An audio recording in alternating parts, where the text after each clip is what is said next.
Hey guys, it's Greg from GWA Auto Parts, and today we're going to go over the AA Ignition AC heater blower motor with fan that fits a variety of vehicles, including the Buick Enclave, the Chevy Silverado, both the 1500, 2500, and 3500 models, the Chevy Traverse, the GMC Acadia, Sierra, as well as the Saturn Outlook. So this part incorporates both the fan as well as the motor for the fan that allows air to circulate in your vehicle, whether it's AC or heat.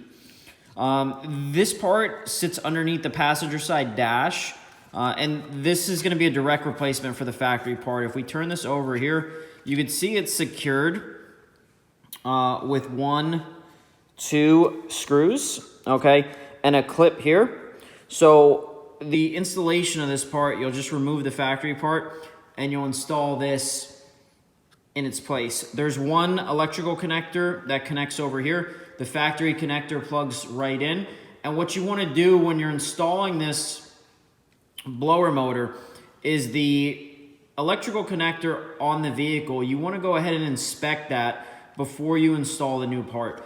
On the connector on the factory vehicle, you want to look for any signs of corrosion or any sort of burning or discoloration on that connector. If you do see any of the discoloration, the corrosion, anything like that, you want to change that harness on the factory harness, change the plug out and the terminals before installing it with the new blower motor, or you may run into the same issues. Again, like any of our parts, if you have any questions about the part or the installation itself, please feel free to send us a message and we'll be glad to help.